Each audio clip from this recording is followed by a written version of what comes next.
Hey guys, 1950s में जहां पे वुमेन लिटरेसी रेट सिर्फ 8% थी और जहां पे बेटी पढ़ाओ तो बहुत दूर की बात है, नॉर्मल पढ़ाई भी फालतू मानी जाती थी, उस समय 26-27 साल की औरतों लोगों ने 1600 करोड़ का बिजनेस बिल्ड किया बिना कोई एजुकेशन बैकग्राउंड और बिना कोई भी बिजनेस जानकारी से।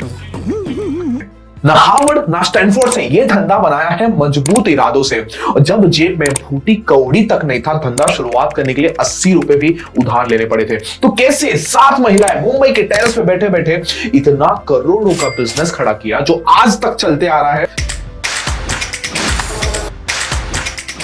देखो, ना पैसे थे, ना समझ थे, ना बेचने कला थी, ना मार्केट एक्सपीरियंस था, फिर भी दही के रायते की तरह ये बिजनेस फेल कैसे गया? क्योंकि एक चीज इनके पास थी, वो है स्ट्रॉन्ग पर्पस। बस इतने से ही मैं आज आप लोगों को पूछता हूं कि स्टीव जॉब्स जो एप्पल के फाउंडर हो चुके हैं, आप सभी लोग जानते हैं उनका पर्पस क्या है?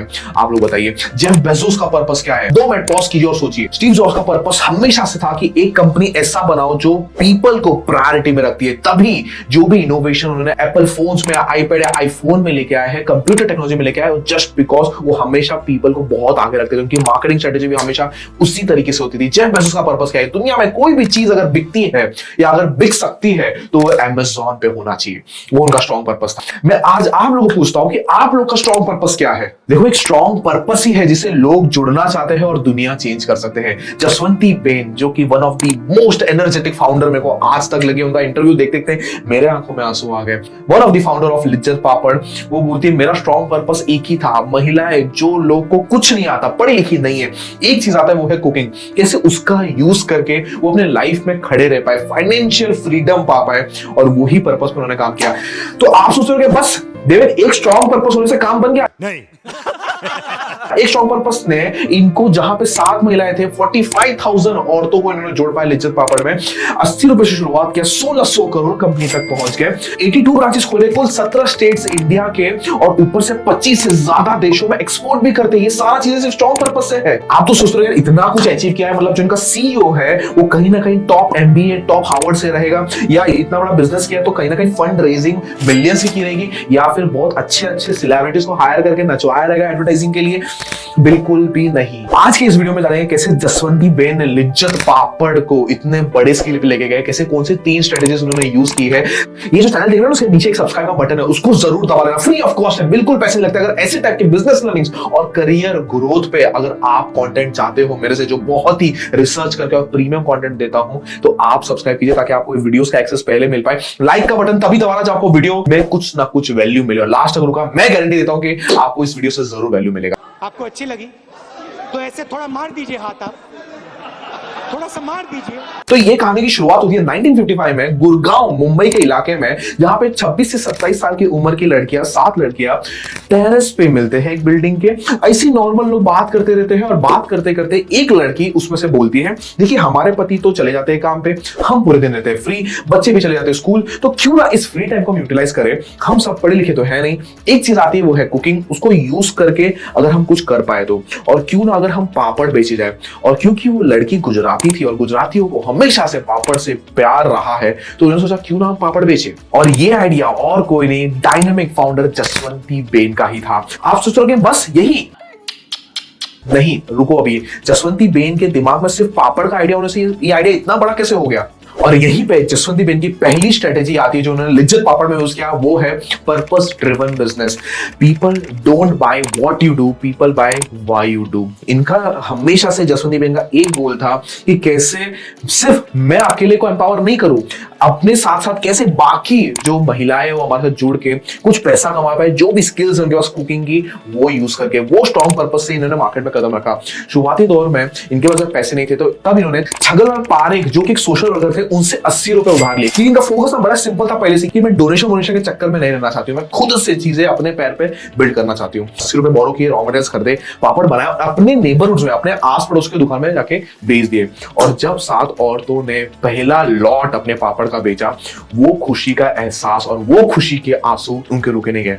उनको एक क्लैरिटी आ गया, यार जब हम ये कर सकते हैं तो क्यों ना बाकी औरतों को भी हम अपने साथ जोड़े इसके अंदर। तभी उनकी जो दूसरी स्ट्रेटेजी उन्होंने जब यूज की, जो कि आज तक चल रही है, और वो स्ट्रेटेजी ने उनको आज तक, जहां पे उन्होंने सिर्फ 7 से चालू किया था, आज 45,000 से ज्यादा औरतें जुड़े पड़ी है, वो है मेक ओनर्स नॉट एम्प्लॉयज। जैसे मैं ऑलरेडी बता चुका हूं, जसवंत मेन का एकदम सोल पर्पस था कि औरतें कोई भी एजुकेशन बैकग्राउंड से, कोई भी रिलीजन बैकग्राउंड से है, उसे कुछ फर्क नहीं पड़ता, अगर वो अपने पैर पे खड़ी होनी चाहती है और हमारे कॉर्पोरेशन को ज्वाइन करना चाहती है तो उसका प्रोसेस बड़ा सिंपल था। आप सामने से आइए और पापड़ बनाने लग जाइए। अगर आपको पापड़ बनाना नहीं आ रहा तो आपका जो आटा है ना, आटा गूंदते हैं, डो में हेल्प कीजिए। वो भी नहीं आता है, पापड़ बेचने में हेल्प कीजिए। पापड़ बेचने में नहीं हेल्प आ रहा है, पैकेजिंग में हेल्प कीजिए। कोई ना कोई रोल उनको देने का ट्राई करते थे ताकि वो अपने लिए कुछ पैसे कमा पाए।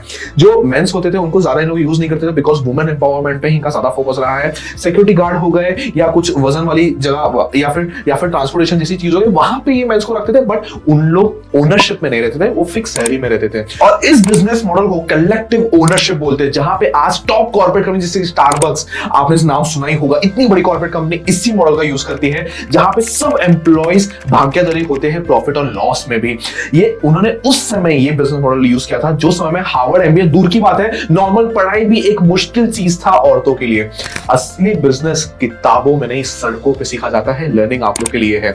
आप लोग सोचते रहे कि बस इतना ही तो बड़ी मक्खन मलाई जैसी बिजनेस चलती लगी, नहीं। जैसे जैसे ये बिजनेस ग्रो करते गए, वैसे वैसे ऑब्वियसली बात है प्रॉब्लम्स आती गई। जब ये 7 लोग थे तब तो डिसीजन लेना बड़ा इजी था, प्रोसेस पे ध्यान देना बड़ा इजी था, क्वालिटी पे ध्यान देना बड़ा इजी था। तो जैसे ये 7 से बड़े तो क्या क्वालिटी की बैंड बज गई? बताता हूं, रुक जाओ। धीरे धीरे क्वालिटी जैसी चीजों पे भी प्रॉब्लम आने लगी, क्योंकि बहुत तेज से बढ़ने लगे। ये पहले ही 3 महीने में 25 से ज्यादा औरतें जुड़ गए, फिर 1 साल में 100 से 150 औरतें जुड़े, और 3 साल के अंदर अंदर 300 से ज्यादा औरतें यहां पे बढ़े। आप सोचेंगे कैसे बढ़ते गए इतने सारे औरतें? Word of mouth. क्वालिटी में इतना इनके दम था, इतना तेजी से इनका स्ट्रॉन्ग पर्पस था, जो फैला लोगों के कानों तक। कस्टमर जो खरीद रहा है, जो खा रहा है, सब इनकी तारीफ कर रहे थे, तो वर्ड ऑफ माउथ फैलना ही था। और जब इनको इतनी डिफिकल्टीज आ रही, तभी हीरो की तरह एंट्री होता है मजा आएगा ना भिड़ो। परशोत्तम दामोदर दत्तानी जी का। उस समय, जिस समय इनको कोई सपोर्ट नहीं करता था, औरतों को ऐसे भी हमारे समाज में सपोर्ट बहुत कम मिलता था, उस समय में बहुत कम था, तब इन्होंने, परशोत्तम दत्तानी जी ने इन पे बिलीव किया, इनको हर नेसेसरी सपोर्ट और गाइडेंस प्रोवाइड की। उस समय इनके पापड़ के पैकेट्स लेके मार्केट में जाके बेचते थे और सही वेंडर ढूंढते थे जिनको प्रॉपर्ली बार बार ये पापड़ सप्लाई करेंगे। परशोत्तम दत्तानी जी का स्टार्टिंग से ही जसवंती बेन को और सभी लोग को एक सजेशन था कि कभी भी क्वालिटी में हम कॉम्प्रोमाइज नहीं करेंगे और हम ऐसी स्टैंडर्डाइजेशन लेके आएंगे जिससे हम स्केलेबल मॉडल बिल्ड करेंगे। और वहीं पे इनकी तीसरी स्ट्रेटजी आती है, वो है बिल्ड स्केलेबल मॉडल। क्या आप जानते हो ये स्टैंडर्डाइजेशन के वजह से 4.8 बिलियन पापड़ ये 45,000 औरतें मिलकर बना देते हैं। तो ये स्टैंडर्डाइजेशन आया कैसे? बात सिंपल सी है कि ये जो डो बनाते थे पापड़ बनाने के लिए, वो मेन हेड ऑफिस में ही बनेगा, जो उनका मेन सेंटर होता था वहीं पे बनता था। तो जो वुमेन थी, महिलाएं थी, वो वहां से डो लेगी, अपने घर लेके जाएगी। पापड़ बनाने के लिए जो नॉर्मल सामग्री लगती थी, बेलन जैसी चीजों का, वो ऑलरेडी इनको मिलता था, अपने घर जाके बनाती थी।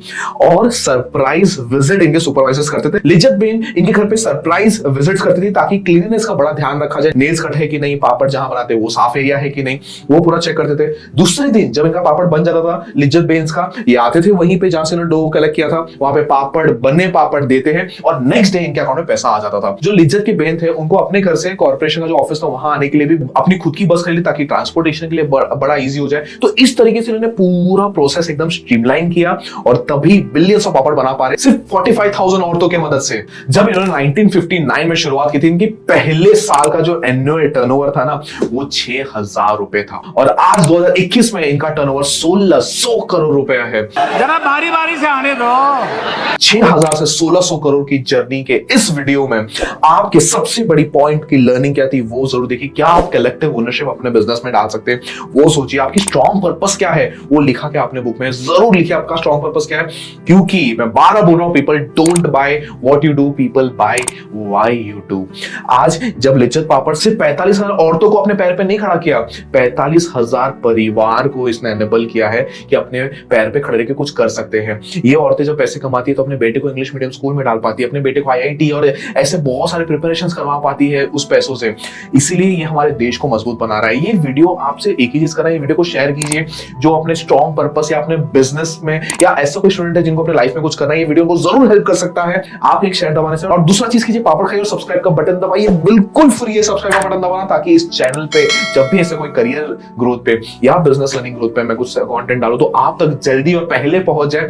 लाइक का बटन दबाना ताकि YouTube इसको बूस्ट करे, बाकी लोगों तक पहुंचाने में हेल्प करे। और आपके सहयोग से यहां भी हमें बहुत प्रेम मिला है, मेरे को बहुत प्रेम मिला है, तो इस तरीके से हम यहां पे भी ग्रो कर पाए। सो मिलते हैं अगले पावरफुल वीडियो में, तब तक अपना बहुत बहुत ज्यादा ध्यान रखिए।